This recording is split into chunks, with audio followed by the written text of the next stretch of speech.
Through to the next slide.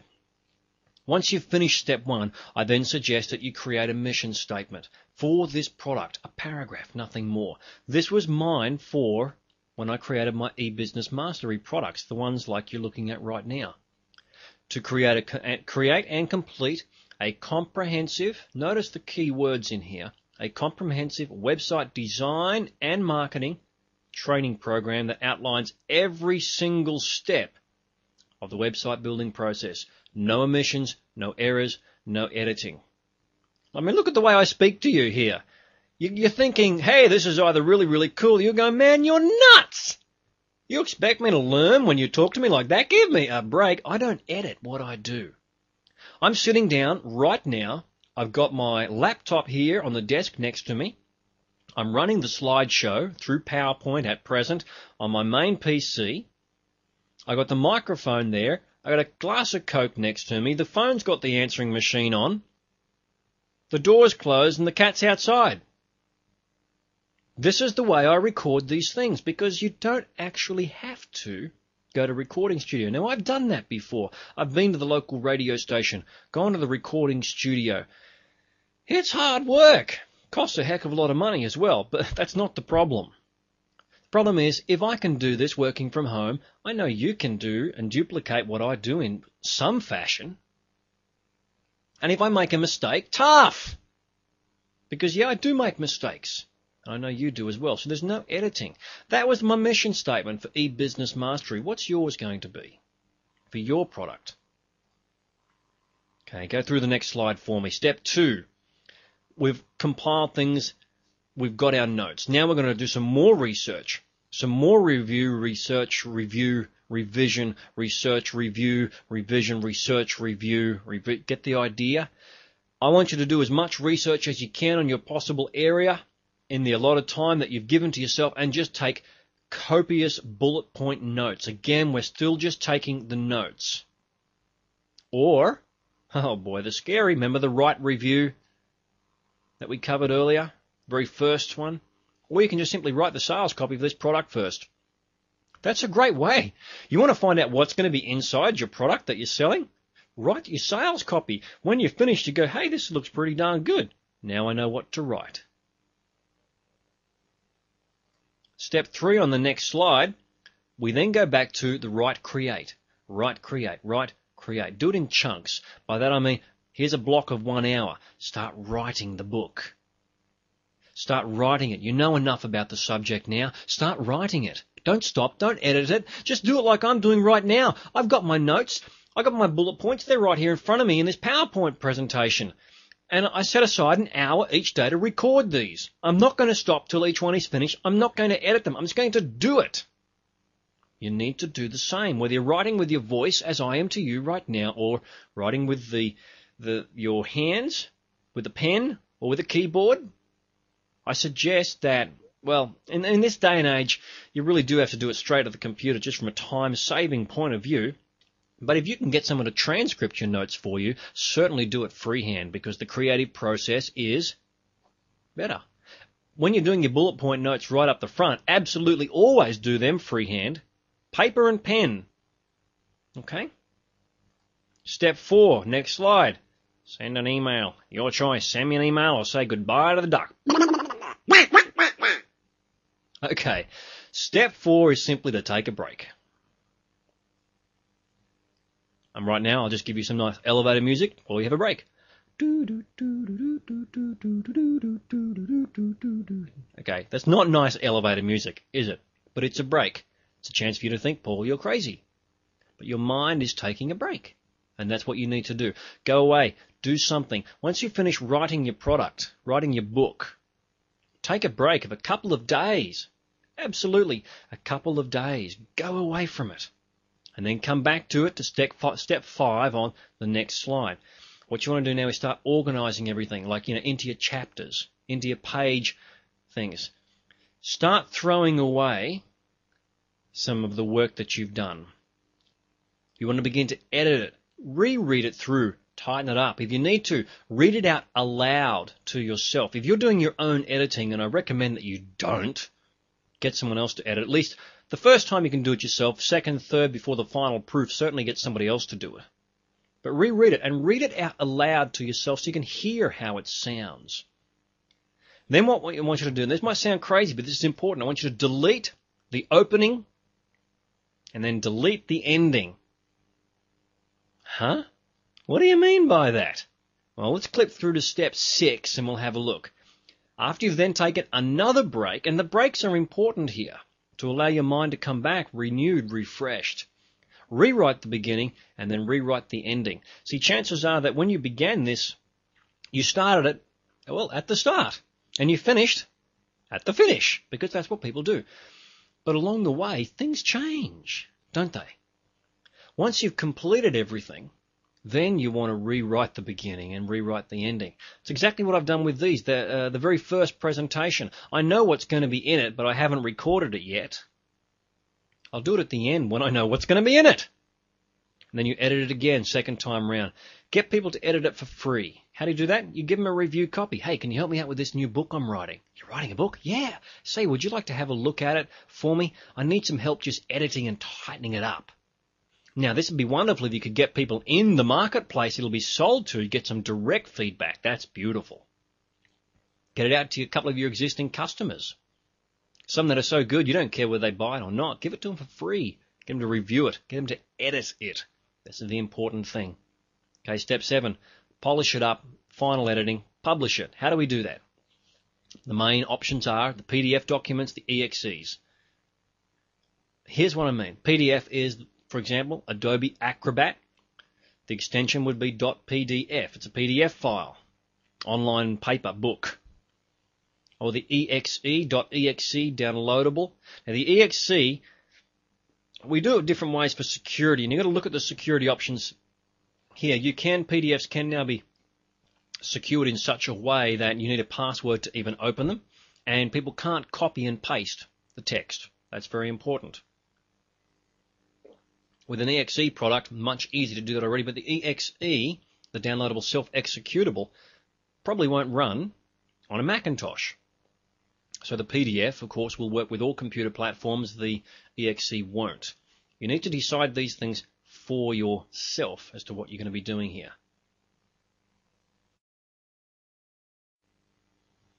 Now, I know that it's very possible that all of this could be scaring you a little bit. I want you to come back to the thought of the profit return that comes with eBooks, either as an add-on sale or an upsell towards another product.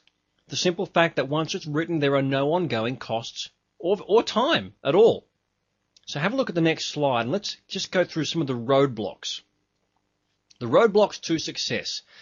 Number 1, when it comes to writing, it is the old thing of the writing versus editing. I've told you that you need to just write, stop, take a break, come back, review, cut a bit, edit, then write, and so on.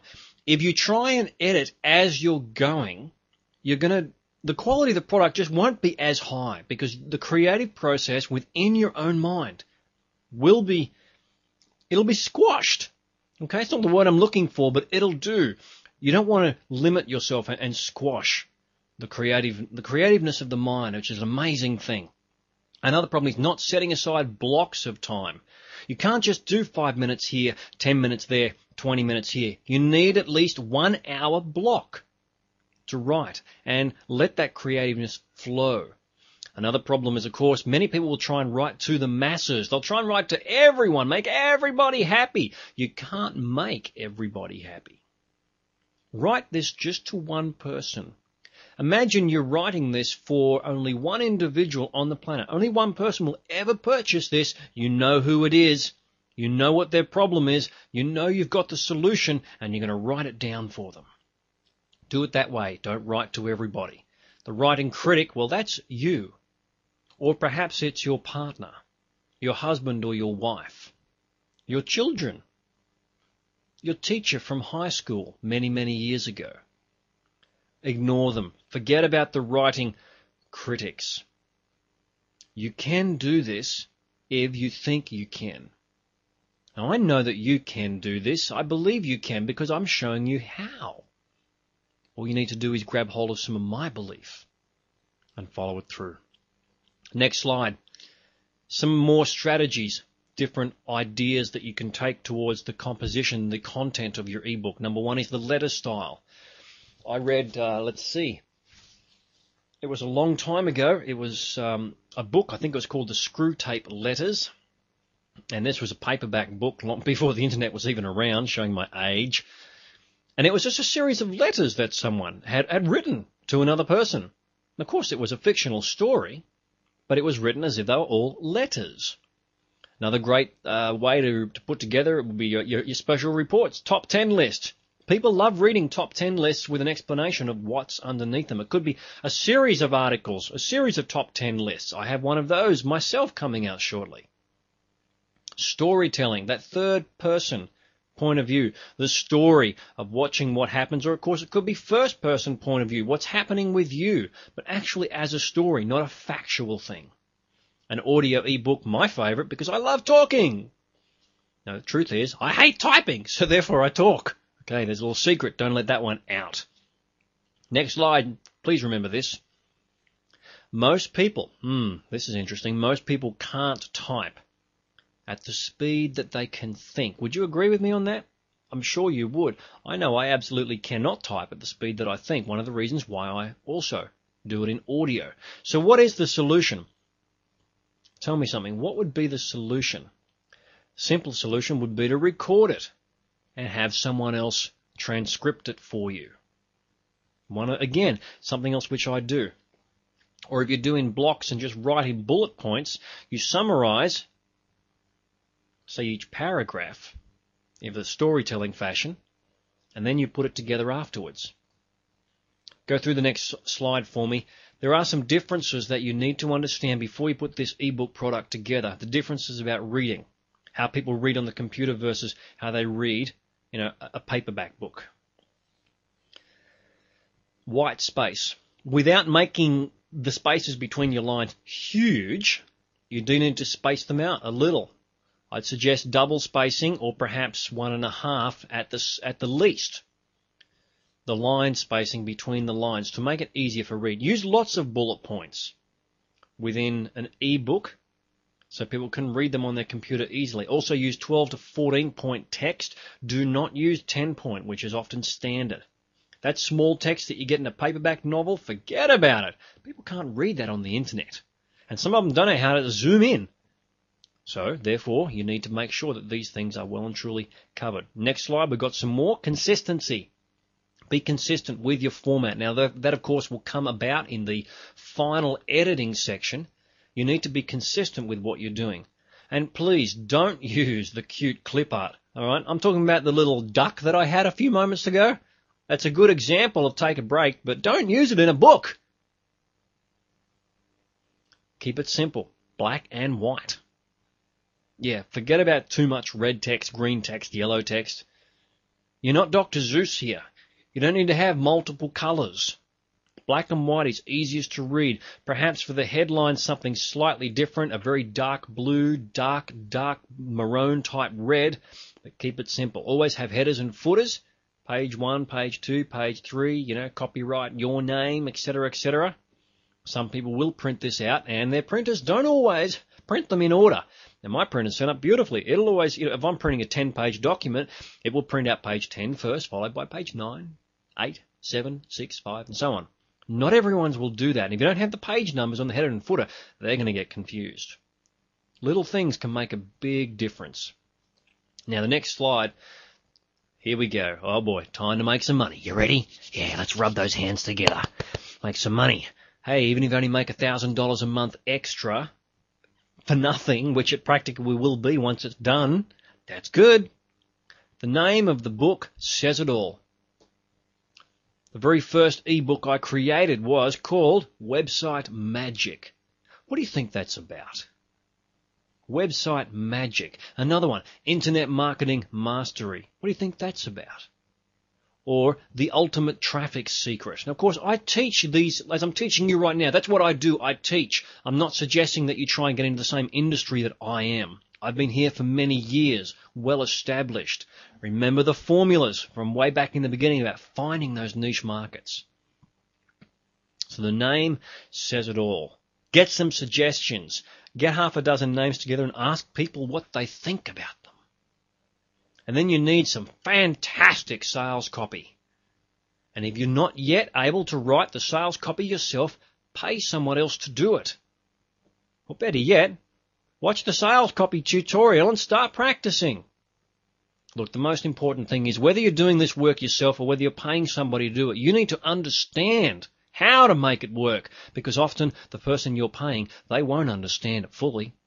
They'll have a good idea, but they won't know everything that they need to know. They'll often know lots of stuff that they don't need to know, and you don't want that as part of your web business. Another thing is the cover graphics. Should you have a photo of the book, or can you just get a cover graphic generator? I suggest the cover graphic. Let me just try that again. I suggest the cover graphic generator. You just need an image, a representational image on your website. And of course, pay-per-click search engines is the easiest way to go. If you don't yet have a big database, if you're not yet up to doing joint ventures with large database owners, go straight for the pay-per-clicks. Look at Google AdWords, for example, those little text ads that appear on the right-hand side when you're searching on google.com. You can pay to get listed there. Get found on the first page under your keywords. Beautiful stuff. These are some of the easy ways to make money. On the next slide, remember the power of free. You could also offer resale rights. Have people purchase it, pay an extra $10, $15, $20, $100, whatever the pricing point is, so they have a license to then sell it. Perhaps you could offer them the rebranding, where some tools these days you can also have them when they've purchased it and they're giving it away, when they're selling it. I mean, these apply to free books as well, of course. But when they're selling it, they can have branded onto that opening front page, brought to you by, John Smith from johnsmith.com. And John Smith, of course, was your customer who's now reselling it. You can rebrand them, make it viral, always bring traffic back to you and back to them. Use e-sign marketing, affiliate marketing. These are covered, of course, in individual sections throughout this present, the eBusiness Mastery Volume 2. And here we go, time to make money number 3 on that next slide. OPT, OPM, JV, WIIFM. Have a think about that for a second. What the heck does that mean? Very simply this: other people's time and other people's money. Joint venture. And remember, the radio station that all customers listen to is the WIIFM. What's in it for me? Other people's time. See, particularly if you have an affiliate program, an online affiliate program, which is covered very well in these CDs, it's their time to market your product, and often the pay-per-click advertising, it's their money. He's on advertising, their money. Other people's time and other people's money. Beautiful. Joint venture.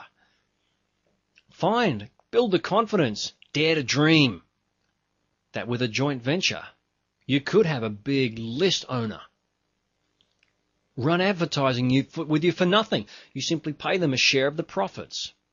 As long as everything that is organized towards the what's in it for me, what's in it for your customer. You've done the research already, haven't you? You've done the research. You know from the research what their problem, who the niche market is, what their problems are, and what the solution is. This is important stuff. Next slide. Thank you very much. I hope you'll take a break and give this some serious thought to be part of your online e-business. There's some wonderful profits in this section of ebook publishing and ebook marketing. It doesn't have to be, and I don't recommend it is your entire business, not at all. But for add-on sales, back selling, special reports, beautiful stuff. Every little bit helps. Hey, look, you create a little book for $27, sell 1,000 of them, there's an extra 27 grand in your pocket. Beautiful stuff. Have a good time. I'll talk to you again shortly. Bye-bye.